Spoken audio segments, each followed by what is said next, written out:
जैसे ही मैं कमरे में दाखिल हुआ वो बेड पर सिमट कर बैठ गई थी। रोने की वजह से उसकी आंखें लाल हो रही थीं और गोरे चेहरे पर फैला हुआ काजल उसे और भी खूबसूरत बना रहा था। जो भी था, बट वो दुल्हन तो कहीं से भी नहीं लग रही थी। चेहरे पर हवाइयाँ उड़ी हुई थीं।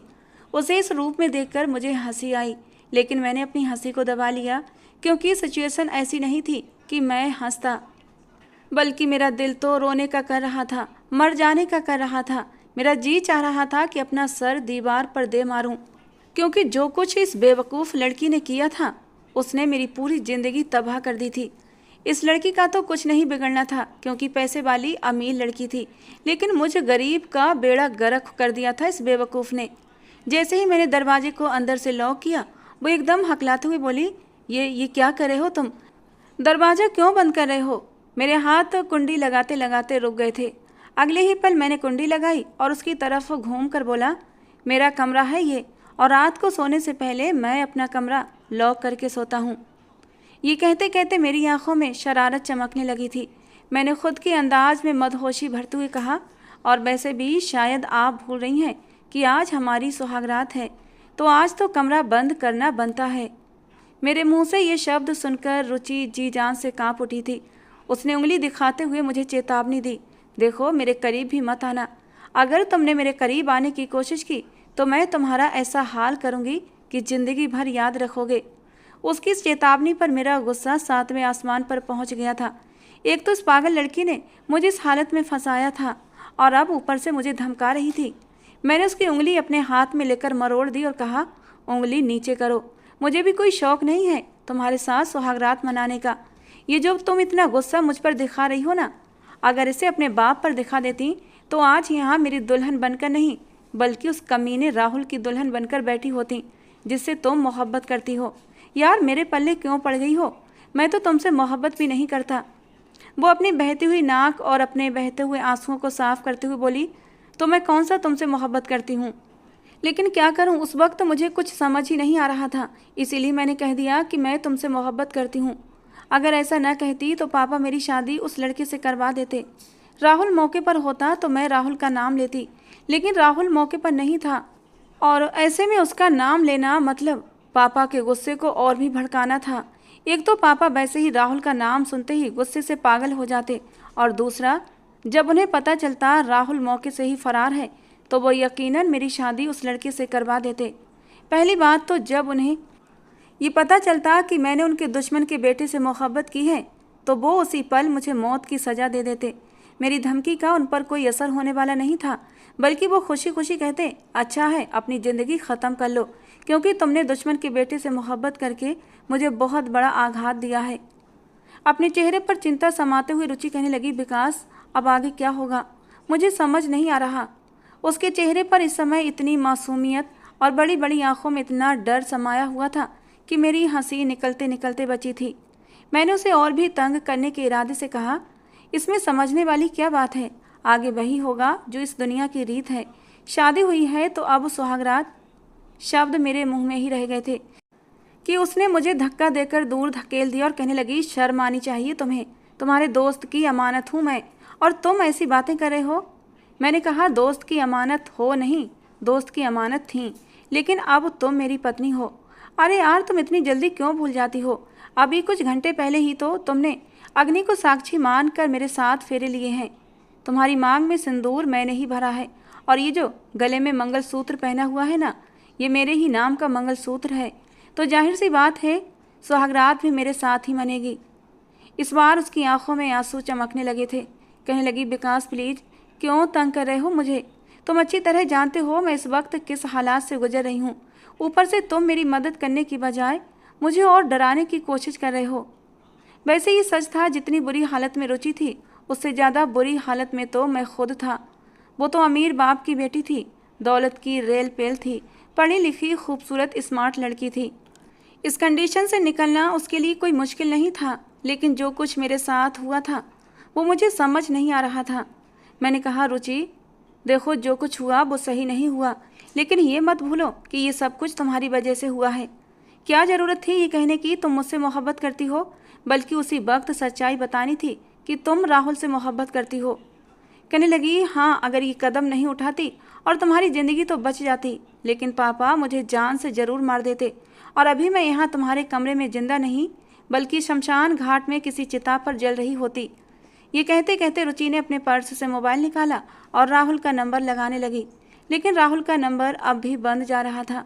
उसने मोबाइल गुस्से में बेड पर फेंक दिया। मैंने कहा, रुचि देखो, मुझे नहीं लगता कि अब राहुल का फ़ोन लगेगा।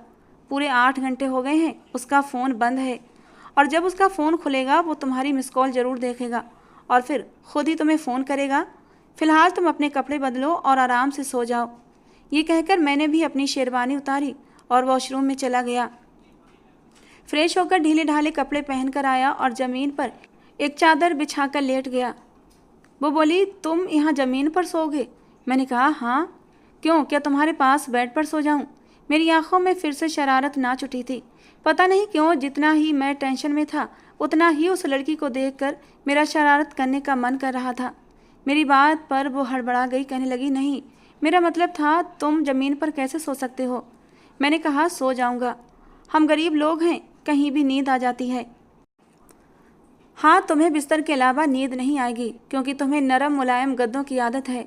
फ़िलहाल मेरे घर में बहुत ज़्यादा नरम मुलायम गद्दे तो नहीं, लेकिन तुम्हें इन्हीं पर काम चलाना पड़ेगा। थोड़ी बाद बॉबी फ्रेश होकर ढीले ढाले शलवार कुर्ते में बाहर आई थी और बेड पर आकर लेट गई। जो कुछ मेरे और रुचि के साथ हुआ था वो हमारी उम्मीद से परे था। मैंने कभी सोचा भी नहीं था कि ये सब हो जाएगा। रुचि राहुल से मोहब्बत करती थी और मैं इन दोनों की मोहब्बत का गवाह था। बचपन की मोहब्बत थी दोनों की, और बचपन से जवानी तक दोनों एक दूसरे के सपने संजोते आ रहे थे। मैं नीचे ज़मीन पर चादर बिछाकर लेट चुका था, लेकिन नींद आंखों से कोसों दूर थी। सारी बातें दिमाग में किसी फिल्म की तरह चलने लगी थीं। रुचि और राहुल के पापा बचपन के गहरे दोस्त थे। उनकी दोस्ती इतनी गहरी थी कि गांव से एक साथ शहर आए थे पढ़ाई करने के लिए। रुचि के पापा एक जमींदार घराने से थे, जबकि राहुल के पापा गांव के एक छोटे किसान के बेटे थे। दोनों की दोस्ती इतनी गहरी हो गई थी कि पढ़ाई के बाद उन्होंने शहर में ही बिजनेस करने का सोचा, क्योंकि गांव की ज़िंदगी दोनों को रास नहीं आई थी। बिजनेस करने के लिए रुचि के पापा के पास पैसों की कोई कमी नहीं थी, लेकिन राहुल के पापा के पास पूंजी नहीं थी। वो एक छोटे मोटे काम करके अपनी बहन की शादी करने के सपने देख रहे थे, लेकिन रुचि के पापा ने उन्हें समझाया कि अगर बिजनेस सफल हो गया तो सब कुछ ठीक हो जाएगा। और फिर तय ये हुआ कि रुचि के पापा पैसे लगाएंगे और राहुल के पापा अपना समय और मेहनत देंगे। दोनों ने मिलकर तय किया कि हम पार्टनरशिप पे बिजनेस करेंगे। राहुल के पापा को ये बात पसंद आई थी क्योंकि दिमाग में रुचि के पापा से ज़्यादा तेज थे, और यूँ रुचि के पापा बिजनेस में पैसा लगाते गए और राहुल के पापा अपना दिमाग और समय बिजनेस को देते चले गए। राहुल के पापा के तेज दिमाग की वजह से बिजनेस दिनों दिन चमकने लगा था। दोनों ने शादी की और शहर में ही सेटल हो गए। बचपन से ही दोनों के घरों में काफ़ी अच्छा आना जाना था, जिससे दोनों के घरों के बच्चों की गहरी दोस्ती हो गई थी। मैं रुचि के घर में काम करने वाले माली का बेटा था, लेकिन रुचि और राहुल कभी मेरे साथ भेदभाव नहीं करते थे। बचपन से ही मेरे साथ खेलते, मुझ पर अपनी जान छिड़कते थे। दोनों मुझसे इतनी मोहब्बत करते थे कि जिस स्कूल में उन्होंने अपना एडमिशन लिया था, अपने माँ बाप से जिद करके मेरा एडमिशन भी उसी स्कूल में करवा दिया। एक बार जब रुचि के पापा ने बिजनेस में पैसा लगाया, उसके बाद उन्होंने बिजनेस पर ध्यान देना छोड़ दिया था। उन्हें पता था कि राहुल के पापा बिजनेस संभाल लेंगे। बिजनेस की तरफ से रुचि के पापा ने ध्यान क्या हटाया, राहुल के पापा का मन बदलने लगा और एक दिन ऐसा आया कि रातों रात उन्होंने पूरा बिजनेस अपने नाम कर लिया। जब ये खबर रुचि के पापा को मिली तो गुस्से से उनका बुरा हाल हो गया था। राहुल के पापा ने साफ कह दिया कि जितना पैसा तुमने बिजनेस में लगाया था उसका डबल पैसा लो और इस बिजनेस को अलविदा कहो, क्योंकि ये बिजनेस मेरी मेहनत से खड़ा किया गया है। और फिर यहीं पर दोनों दोस्तों में गहरी दुश्मनी की शुरुआत हुई थी। इतनी गहरी दुश्मनी हो गई कि अब एक दूसरे का चेहरा भी देखना नहीं चाहते थे। दोनों एक दूसरे की जान के दुश्मन हो गए थे। लेकिन इधर रुचि और राहुल एक दूसरे से मोहब्बत करने लगे थे, पर उन्हें अपने पेरेंट्स की दुश्मनी का भी पता था। कभी कभी दोनों डरते थे कि क्या हमारा मिलन होगा। बीच में मैं उन्हें समझाता कि घबराने की ज़रूरत नहीं है, माँ बाप को अपने बच्चे प्यारे होते हैं। हो सकता है तुम्हारी वजह से दो दोस्तों की दुश्मनी ख़त्म हो जाए। लेकिन दोनों के पेरेंट्स के बीच दुश्मनी ख़त्म होने के बजाय और भी बढ़ती जा रही थी। एक दिन रुचि ने रोते हुए राहुल को बताया कि उसके पापा उसकी शादी अपने दोस्त के बेटे से करवा रहे हैं, जो एक बिजनेसमैन है और ऐसा करके वो अपने बिजनेस को चमकाना चाहते हैं। जब राहुल के पापा ने बिजनेस अपने नाम किया था तो रुचि के पापा ने एक नया बिजनेस खड़ा किया था। नया बिजनेस था तो उसे चमकाने के लिए उन्हें किसी सपोर्ट की ज़रूरत थी और इसीलिए वो अपनी इकलौती बेटी की शादी अपने दोस्त के बिजनेसमैन बेटे से करवा रहे थे ताकि अपने बिजनेस को मजबूत कर सकें। ये सब सुनकर राहुल भी परेशान हो गया था और रुचि के तो आंसू ही नहीं थम रहे थे। फिर दोनों ने तय किया कि वे चुपके से किसी मंदिर में जाकर शादी करेंगे। बाद में जब उनके पेरेंट्स को पता लगेगा तो वो कुछ भी नहीं कर पाएंगे। इस काम में उन्होंने मुझे भी शामिल कर लिया था। मुझे पंडित जी और शादी की बाकी तैयारियों की जिम्मेदारी सौंप दी गई थी। मरता क्या न करता, मुझे मजबूरन हाँ करना पड़ा। दोनों का इरादा रात 11 बजे घर से निकलने का था। मैंने शहर से बाहर एक मंदिर में जाकर दोनों की शादी का इंतजाम कर दिया था। सबसे पहले रुचि आई थी। वो एकदम सादे कपड़ों में थी। आते ही मैंने उसे मंदिर के पीछे बने एक छोटे से कमरे में भेज दिया था जहां राहुल ने शादी का एक महंगा लहंगा और कुछ गहने रखे थे, क्योंकि उनका इरादा सिर्फ शादी का नहीं बल्कि सुहागरात मनाने का भी था ताकि वे अपने आगे के रास्ते बिल्कुल साफ कर सकें। थोड़ी देर बाद रुचि तैयार होकर बाहर आ गई थी, लेकिन राहुल का अभी तक कहीं पता नहीं था। मैं बेचैनी से राहुल का इंतजार कर रहा था और उधर रुचि भी काफ़ी परेशान थी। कई बार रुचि ने राहुल को फ़ोन किया लेकिन उसका फ़ोन बंद जा रहा था। हम दोनों की ही बेचैनी बढ़ती जा रही थी कि तभी कुछ ऐसा हुआ जिसकी हमें उम्मीद नहीं थी। रुचि के पापा पुलिस वालों के साथ मंदिर में दाखिल हुए थे। आते ही उन्होंने रुचि के मुंह पर थप्पड़ों की बारिश कर दी थी। रुचि लड़खड़ाकर गिरने ही वाली थी कि मैंने उसे संभाल लिया। अगले ही पल रुचि के पापा ने मेरे चेहरे पर भी थप्पड़ बरसाने शुरू कर दिए थे। कहने लगे, कुत्ते कमीने, तेरी औकात क्या है जो तू मेरी बेटी से शादी करने के सपने देख रहा है? उसे भगाकर मेरी इज्जत को ख़राब करना चाहता है। नौकर होकर मालिक की बेटी पर नज़र डालने की हिम्मत कैसे हुई तेरी? फिर वो रुचि की तरफ मुड़े और कहने लगे, रुचि, जो कुछ भी किया तुमने गलत किया, लेकिन शुरुआत तुमने की थी, अब इसका अंत मैं करूँगा। इसके बाद उन्होंने किसी को फ़ोन लगाया और कहने लगे, कितनी देर में पहुँच रहे हो? सामने से न जाने क्या कहा गया कि उन्होंने ठीक है कहकर फ़ोन काट दिया और ठीक 3 मिनट के बाद जो मंदिर में दाखिल हुआ उसे देखकर रुचि के होश उड़ गए थे, क्योंकि मंदिर में दाखिल होने वाला कोई और नहीं बल्कि वही लड़का था जिससे रुचि के पापा उसकी शादी करवाना चाहते थे। रुचि के पापा कहने लगे, जब शादी की तैयारियां हो ही गई हैं तो अब तुम्हारी शादी ज़रूर होगी, लेकिन मेरे बताए लड़के से, इस 2 टके के नौकर के बेटे से नहीं। रुचि के पापा को गलतफहमी हो रही थी और उनकी गलतफहमी दूर करने के लिए मैं आगे बढ़ा। मैंने कहा, अंकल, आप गलत सोच रहे हैं, रुचि और मेरी शादी। इससे पहले मैं कुछ और बोल पाता, रुचि ने मेरा हाथ पकड़कर मुझे रोक दिया। आगे बढ़कर कहने लगी, पापा, मैं मर जाऊंगी लेकिन मैं आपके बताए लड़के से शादी नहीं करूंगी। मैं विकास से प्यार करती हूं और उसी से शादी करूंगी, और अगर आपने मेरी शादी विकास से नहीं कराई तो मैं अपनी जान दे दूंगी। मैं हैरान रह गया था कि रुचि ने ऐसा क्यों कहा। उसे तो राहुल का नाम लेना चाहिए था, लेकिन उसने मेरा नाम क्यों लिया? और अगले ही पल उसने पास खड़े कांस्टेबल से पिस्तौल लेकर अपने सिर पर रख ली। कहने लगी, पापा, अगर आज मेरी शादी विकास से नहीं कराई गई तो मैं अपनी जान दे दूंगी। अपनी बेटी की इस हरकत पर रुचि के पापा गुस्से से भर गए थे, लेकिन रुचि उनकी इकलौती बेटी थी और वो उसे यूं मरते हुए नहीं देख सकते थे। मजबूरन रुचि के पापा को इस शादी के लिए मानना पड़ा। मेरे तो 14 तबक रोशन हो गए थे। ये रुचि क्या कर रही थी मुझे समझ नहीं आ रहा था, और अगले ही पल मेरी शादी रुचि के साथ हो रही थी। मैं उसे गुस्से से घूर रहा था। मैं कुछ कहने की कोशिश कर रहा था, लेकिन वो आंखों से ही मुझे चुप रहने का इशारा कर रही थी। जब मैं उसकी मांग में सिंदूर भरने के लिए उसके करीब गया तो चुपके से उसके कान में फुसफुसाया, रुचि, अभी भी समय है, सच्चाई बता दो, वरना तुम मेरी पत्नी बन जाओगी। रुचि कहने लगी, विकास, अपना काम करो, मैंने सब सोच लिया है। मंगलसूत्र पहनाते वक्त भी मैंने उसे समझाने की कोशिश की थी, लेकिन वो न जाने क्या सोचे बैठी थी।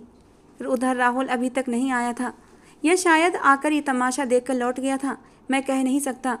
खैर, रुचि और मेरी शादी हो चुकी थी। रुचि के पापा बहुत गुस्से में थे। जब वो आशीर्वाद लेने के लिए उनके पास गई तो उन्होंने आशीर्वाद भी नहीं दिया था और गुस्से से अपने आदमियों के साथ मंदिर से चले गए। मरता क्या न करता, मैं रुचि को अपने घर ले आया। मेरे माँ बाप भी परेशान हो गए थे। कहने लगे, विकास, ये क्या कर दिया तुमने? मालिक ने हमें सहारा दिया था जिसकी वजह से हमारी रोजी रोटी चल रही थी, और तुमने उसकी लड़की से इश्क कर लिया। अब मालिक नौकरी से निकाल देंगे, तुम्हारी भी अभी पढ़ाई पूरी नहीं हुई है, क्या करोगे अब? मेरे पापा को अपनी रोजी रोटी की चिंता थी और मेरी पूरी ज़िंदगी तबाह हो रही थी। मैं रुचि से प्यार नहीं करता था और ना ही रुचि मुझसे प्यार करती थी। फिर भला मैं उसके साथ ये सब जानकर कैसे ज़िंदगी गुजार सकता था कि वो किसी और से मोहब्बत करती है। मैंने रुचि का हाथ पकड़कर उसे कमरे में ले जाकर छोड़ दिया था और मैं खुद बाहर आ गया। मैं राहुल की खबर लेना चाहता था। आखिर वो कहाँ गायब हो गया था कि उसकी कोई खबर नहीं थी। मैंने उसे ढूंढने और उससे संपर्क करने की हर मुमकिन कोशिश की, लेकिन वो मुझे कहीं नहीं मिला। थक हार कर मैं घर वापस लौट आया। मैंने एक नज़र बेड पर सोई रुचि की तरफ देखा, जो शायद बेखबर सो रही थी या फिर सोने का नाटक कर रही थी। पता नहीं आगे क्या होगा। मुझे सोए अभी कुछ ही देर हुई थी कि मुझे अपने पैर पर कुछ रेंगता हुआ महसूस हुआ था। मैं एक झटके से उठकर बैठ गया था। कुछ तो था जो रेंगता हुआ मेरे पैर के ऊपर तक आ रहा था। मैंने जल्दी से पास रखा मोबाइल उठाया, उसकी टॉर्च लाइट ऑन की और देखा तो मैंने जल्दी से अपने पैर को झटका था, क्योंकि मेरे पैर पर एक बड़ा और मोटा सा कॉकरोच रेंग रहा था। फिर मेरी दोबारा हिम्मत नहीं हुई थी कि मैं फिर से ज़मीन पर सो जाऊं, क्योंकि कॉकरोच अगर मेरे कान में घुस गया तो लेने के देने पड़ जाते। कुछ सोचकर मैंने अपना तकिया उठाया, चादर उठाई और रुचि के बराबर में अपना तकिया रखकर लेट गया। मैंने अपने और रुचि के बीच में तकियों की एक बाउंड्री भी बना दी थी। यार, इस लड़की ने मुझे किस मुसीबत में फंसा दिया है। यही सब सोचते सोचते मैं सो गया था। सुबह मेरी नींद किसी नर्म एहसास की वजह से खुली थी। मैंने आंखें खोल कर देखा तो रुचि मेरे बेहद करीब थी।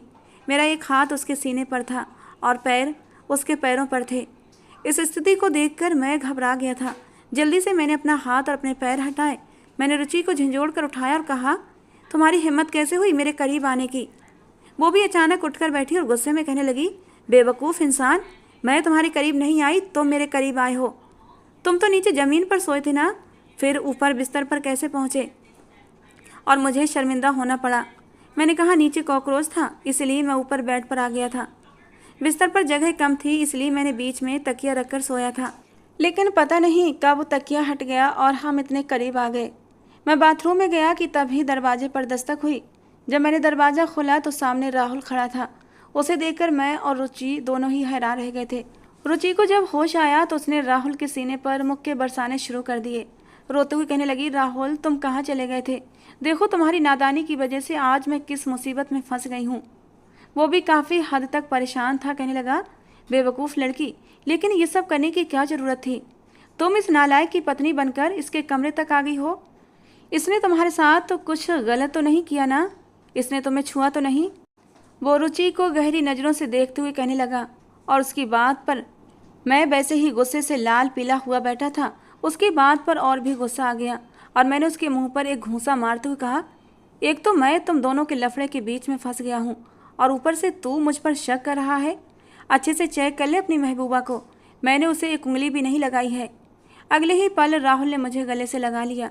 कहने लगा, थैंक गॉड, मैं तो समझा था कहीं तुम दोनों ने पति पत्नी का रिश्ता तो नहीं बना लिया। फिर उसने रुचि की तरफ मुड़ते हुए कहा, रुचि तुम ठीक हो ना? फिर रुचि के कान के करीब अपना मुंह ले जाकर कहने लगा, वैसे रुचि सच सच बताओ, मुझे इस कमीने का बिल्कुल भी विश्वास नहीं है। इसने रात को तुम्हें तंग तो नहीं किया? तुम्हारे करीब आने की कोशिश तो नहीं की थी? रुचि कहने लगी, राहुल कैसी बातें कर रहे हो? तुम्हें अपने दोस्त पर विश्वास नहीं और तुम्हें मुझ पर भी विश्वास नहीं। खैर, हम तीनों कमरे में बंद होकर बैठ गए थे और राहुल ने बताया कि रात उसे पापा ने किसी ज़रूरी काम से शहर से बाहर भेज दिया था। कहने लगा, मैं जल्दी जल्दी टाइम से आने की कोशिश कर रहा था, लेकिन लाख कोशिश के बावजूद मैं टाइम से नहीं आ सका। मैंने सोचा तुम्हें फ़ोन करके बता दूं, लेकिन जैसे ही फ़ोन जेब से निकाला वो हाथ से छूटकर ज़मीन पर गिर गया और फिर उसने काम करना ही बंद कर दिया। जैसे तैसे मैं मंदिर पहुंचा था, लेकिन तब तक सब कुछ ख़त्म हो चुका था। तुम इस कमीने से शादी कर चुकी थी। वहाँ पर मौजूद मेरे आदमियों ने मुझे सब कुछ बता दिया था। अब जबकि तुम इसकी पत्नी बन चुकी थी, फिर मैं चुपचाप वहाँ से लौट आया। मैंने सोचा कि जो भी सारा मामला है सुबह हैंडल करूँगा। मैं, राहुल और रुचि बैठे आगे के प्लान के बारे में सोच रहे थे कि अब आगे क्या करना है। फिर तय ये हुआ कि कुछ महीने तक हम पति पत्नी बनने का नाटक करेंगे।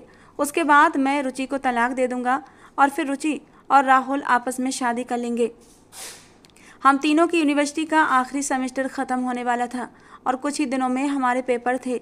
सब कुछ भूलकर हम परीक्षाओं की तैयारी में लग गए थे।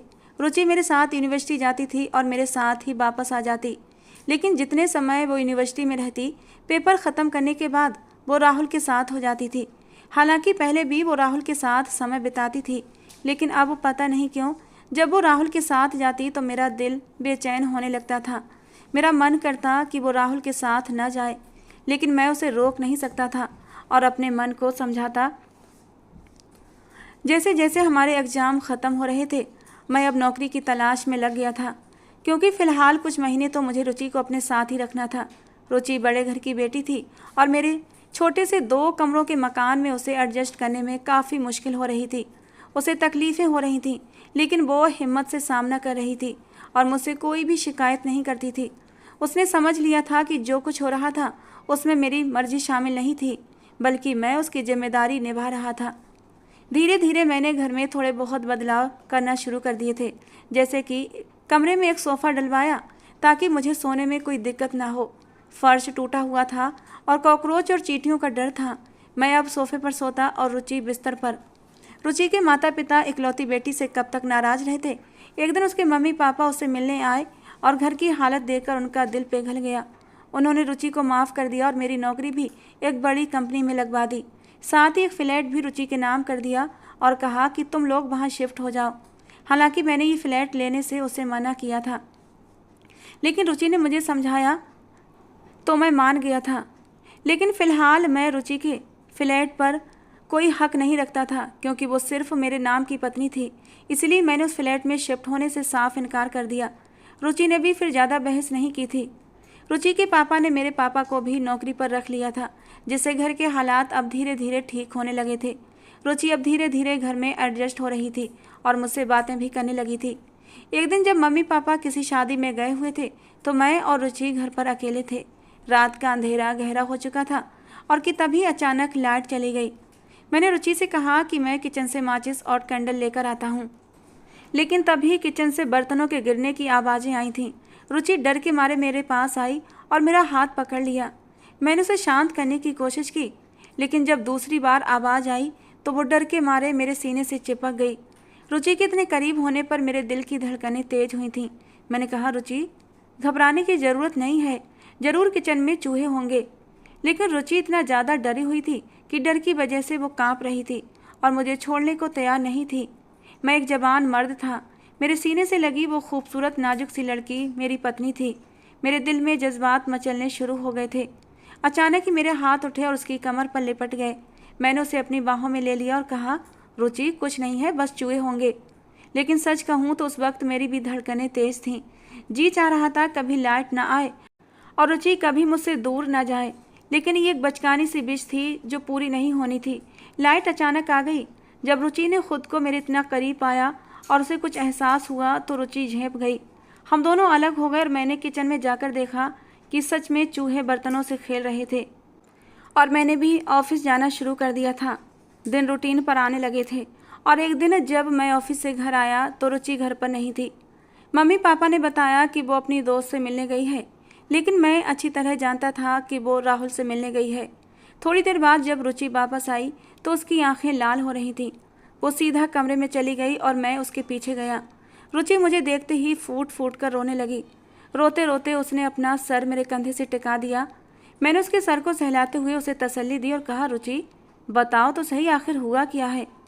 और फिर रुचि ने रोते हुए मुझे बताया, विकास, राहुल मुझ पर शक करने लगा है। उसे लगता है कि हम दोनों अकेले रहते हैं तो हम एक दूसरे के करीब आ जाते होंगे। ये सुनकर मुझे बहुत दुख हुआ। मैंने रुचि से कहा, रुचि, इस सब का एक ही हल है, मैं तुम्हें तलाक दे देता हूँ और तुम राहुल के पास चली जाओ। इस पर रुचि चुप हो गई थी। तलाक का नाम लेते हुए मेरा दिल कांप रहा था। पता नहीं क्यों मुझे अब रुचि का साथ अच्छा लगने लगा था। मेरा जी चाहता कि रुचि हमेशा हमेशा के लिए मेरे पास रुक जाए। मैं रुचि के साथ अपनी ज़िंदगी शुरू करना चाहता था। ये कहना गलत नहीं होगा कि मुझे रुचि से मोहब्बत हो गई थी, और जब मुझे इस बात का एहसास हुआ तो मैं खुद अपने हालत पर हैरान था। सब कुछ जानते बूझते मैं कैसे रुचि से मोहब्बत कर सकता था।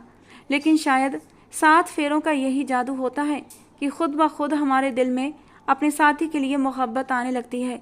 और मोहब्बत एक एहसास होता है, एक जादुई एहसास, और ये मोहब्बत का एहसास किसी को जानबूझकर या किसी प्लानिंग के साथ नहीं होता, बल्कि ये एक ऐसा एहसास है जो खुद ब खुद दिल में जन्म लेता है। और यही हाल मेरा रुचि के लिए था। मैं ज़िंदगी को रूटीन पर लाने की मुमकिन कोशिश कर रहा था, लेकिन अब मेरा मन रुचि में ही अटकने लगा था। ऑफिस में भी रुचि का ख्याल बार बार आता। अब तो राहुल ने भी मुझ पर प्रेशर डालना शुरू कर दिया था कि रुचि को तलाक दो, मैं उससे शादी करूँगा। और मजबूरन मैंने तलाक के पेपर तैयार करवाने शुरू कर दिए थे। मैंने रुचि को भी इसके बारे में बताया, लेकिन वो कुछ भी नहीं बोली। एक उम्मीद थी कि शायद रुचि इस रिश्ते को ना तोड़े और इसे आगे चलाने की बात कहे, लेकिन उसकी खामोशी ने मेरे दिल में मायूसी भर दी थी।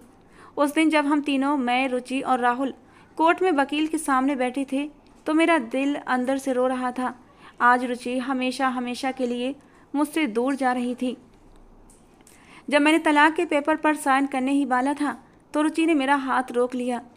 कहने लगी, विकास, तलाक से पहले मैं कुछ बातें राहुल के सामने साफ करना चाहती हूँ। अगर वो सब कुछ जानते हुए भी मुझे अपनाने के लिए तैयार है, तो मैं ये तलाक के पेपर साइन कर दूंगी। मैं और राहुल हैरानी से रुचि की तरफ देखने लगे। रुचि की नज़रें झुकी हुई थीं। उसने कहना शुरू किया, राहुल, तुम्हें लगता है ना कि विकास ने मुझे छुआ होगा, वो मेरे करीब आया होगा? तो मैं आज तुम्हें पूरी सच्चाई बताना चाहती हूँ। राहुल, विकास ने मुझे एक बार नहीं बल्कि कई बार छुआ है। शादी की पहली रात ही वो मेरे पास सोया था, इतना करीब कि उसके हाथ मेरे ऊपर थे। उस रात विकास मुझे अपनी बाहों में लेकर सोया था। हाँ, हम साथ सोए थे, लेकिन हम कोई प्लानिंग से एक साथ नहीं सोए थे। जो कुछ हुआ था वो बस इत्तेफाक से हुआ था। हाँ, हम एक साथ ज़रूर सोए थे, लेकिन इससे आगे कुछ भी नहीं हुआ था। हमने अपनी हद पार नहीं की थी।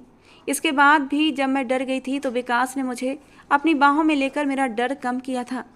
रुचि ने आगे कहा, राहुल, कई बार ऐसा हुआ जब मैं दुखी होती थी, परेशान होती थी, मेरा दिल किसी मेहरबान कंधे की तलाश में होता था कि जिसके कंधे पर सर रखकर मैं अपने दिल का गम हल्का कर सकूं, तो मैंने विकास का सहारा लिया।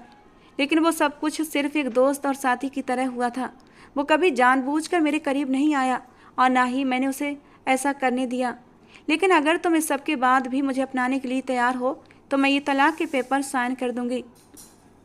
राहुल ने हक्का बक्का होकर रुचि की बातें सुनी। उसने कहा, लेकिन तुमने तो मुझसे कहा था कि विकास ने तुम्हें एक बार भी नहीं छुआ, और अब तुम कह रही हो कि वो तुम्हारे करीब आया था, बल्कि काफ़ी करीब आया था। अगर तुम खुद ही कह रही हो कि तुम दोनों कई बार करीब आए हो, तो मैं कैसे यकीन कर लूँ कि इससे आगे कुछ नहीं हुआ होगा? तुम दोनों जवान हो, दोनों के जज्बात हैं।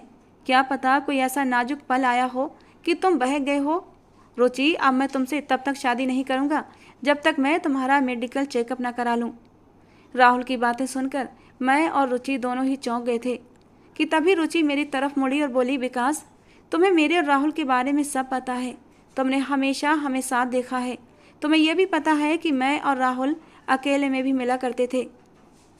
लेकिन एक बात मैं तुम्हें भी क्लियर कर दूं कि कभी मैंने राहुल के साथ अपनी लिमिट क्रॉस नहीं की थी। सब कुछ मैंने अपनी शादी के बाद के लिए बचा रखा था।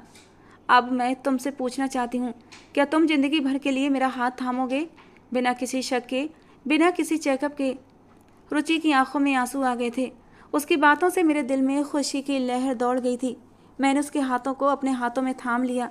मैंने कहा, रुचि, मुझे कोई फ़र्क नहीं पड़ता कि तुम्हारा और राहुल का अतीत किया था। जब से तुम मेरी पत्नी बनी हो, मैंने तुम्हें दिल से अपनाया है। कब तुम्हारी मोहब्बत मेरे दिल में जन्म लेने लगी, मुझे पता ही नहीं चला। लेकिन फिर भी तुम्हारी खुशी की खातिर तुम्हें राहुल के हवाले करने जा रहा था। मैं जानता हूँ कि तुमने हमेशा अपनी और राहुल की मोहब्बत की खातिर सब कुछ सहा है, लेकिन अब तुम मेरी हो और मुझे तुम पर पूरा यकीन है। रुचि मेरी बात सुनकर रोते हुए मेरे सीने से लग गई थी। कहने लगी, नहीं विकास, अब मैंने असल मोहब्बत समझी है। मैं अब तुमसे सच्ची मोहब्बत करती हूँ। राहुल, तुम जा सकते हो। मैं विकास को नहीं छोड़ सकती। मैं उसके साथ अपनी पूरी ज़िंदगी बिताना चाहती हूँ। राहुल ज़ोर से हंसा था। कहने लगा, मुझे तो पहले से ही पता था कि तुम दोनों एक दूसरे से प्यार कर बैठे हो। खैर, अच्छा ही हुआ कि तुमने मेरे साथ शादी करके मेरी ज़िंदगी ख़राब नहीं की।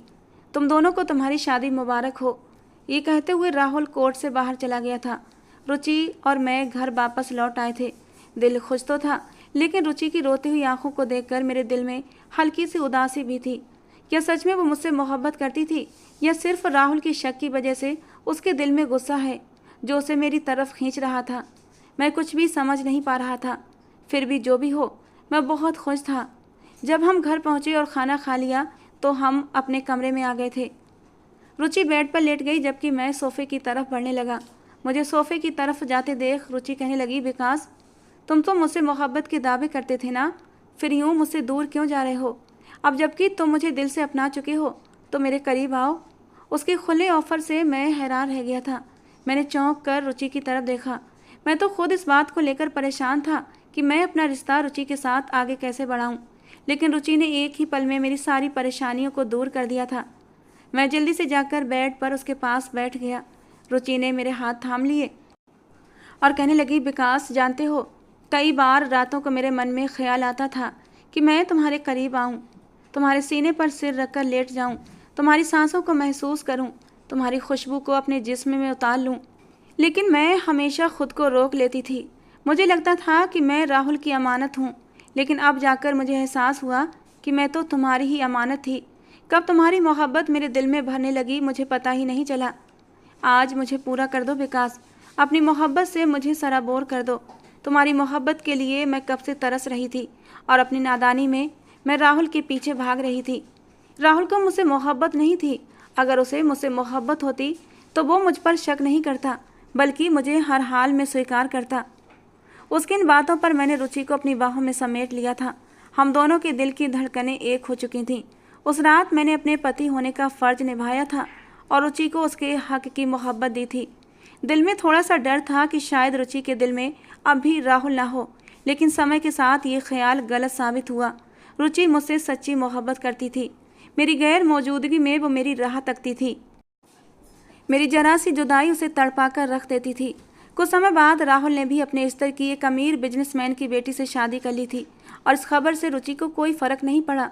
राहुल ने अपनी शादी में मुझे और रुचि को भी बुलाया था। हम दोनों उसकी शादी में गए थे।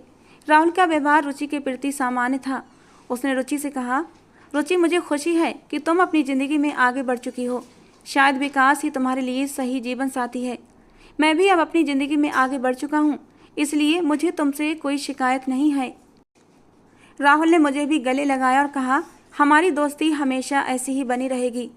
शादी से लौटते समय मैंने रुचि के चेहरे पर कुछ तलाश करने की कोशिश की, लेकिन वहाँ सिर्फ सुकून और मेरी मोहब्बत के रंग के सिवा कुछ नहीं था। उसने अपना सिर मेरे कंधे पर टिका दिया और मैंने गाड़ी चलाते हुए एक हाथ से रुचि को अपने और करीब कर लिया।